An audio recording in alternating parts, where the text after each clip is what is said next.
দর্শক, আমি আধুনিক বাউল সুজন মালি আবারও হাজির হয়েছি সর্বজনী লোহাজাঙ্গা শিব মন্দির পূজা মণ্ডপে।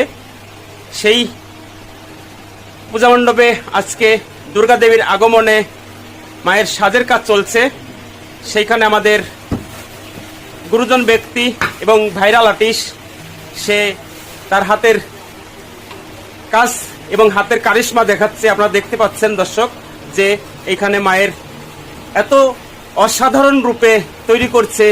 জানি না তার হাতে কি মা দান করেছে যে এত সুন্দরভাবে মায়ের আর্ট করছে। আমি তার সাথেই কথা বলতে যাব।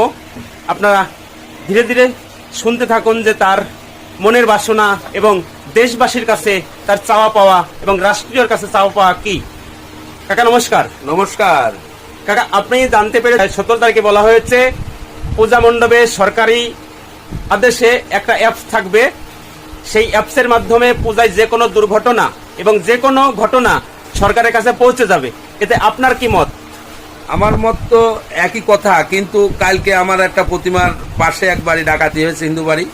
একবার যা ছিল লুটপাট করে সব নিয়ে গেছে এবং তাদের কিছু সময় অজ্ঞান করে রেখে গেছে। অজ্ঞান শেষে দেখে যে কিছুই নেই। আমার একেবারে মন্দিরের সামনে আমি কাজ করছিলাম, বিরাট আকারে ডাকাতি। তা যাই হোক, আমি সারা দেশে হিন্দু ভাইদের বলতে চাই যে আপনারা সাবধান এবং সাবধান কায়দায় পুজো অর্চনা করবেন। আমাদের সরকার আমাদের সাথে আছে এবং থাকবে। যে এত বড় সাহায্য করার দরকার তারা করবে। আপনারা সুন্দরভাবে এবং মন্দিরে থেকে সুন্দরভাবে পুজো অর্চনা করবেন, তাতে আপনাদের কোনো বাধা বিঘ্ন নেই। এবং সবাই ভালো থাকবেন এবং হিন্দু ভাইদের বলি যে আপনারাও সবাই ভালো থাকবেন। হ্যাঁ কাকা, আপনি বলেছেন, কেবলমাত্র বলেছেন যে আপনি যেখানে মন্দিরের আর্ট করছেন মানে কাজ করছেন সেই বাড়ির মন্দিরের পাশে আপনার ডাকাতি হয়েছে। সেই এলাকাটা কোথায়? এটা ভগবতীপুর। ভগবতীপুর? হ্যাঁ, মধুপুর ভগবতীপুর মন্দিরের একেবারে সংলগ্নে বিরাট আকারে ডাকাতি হয়েছে কাল রাত্রে। আপনি কি সেই ঘটনাস্থল এবং সেই লোকের সাথে কথা বলেছেন? হ্যাঁ, কথা বলেছি।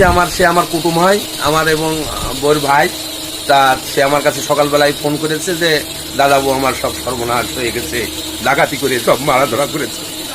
এইভাবে আর কিভাবে হিন্দুরা থাকবে দেশে, আর কিভাবে সরকার রাখবে দেশে? সরকারি দানে আমাদের আর কত কষ্ট সহ্য করতে হবে, আর কত কষ্ট সহ্য করব, আর কত কষ্ট। এই বাংলাদেশে থেকে, এই বাংলাদেশে আমাদের জন্ম, এই বাংলাদেশে আমার মা বাবা জন্ম হয়েছে, আমাদের জন্ম হয়েছে।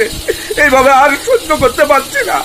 আপনাদের কাছে আমার করুণাকারে নিবেদন যে সবাইকে আপনারা একটু দেখে রাখেন। এর চেয়ে বেশি কিছু আমার আর বলার নেই।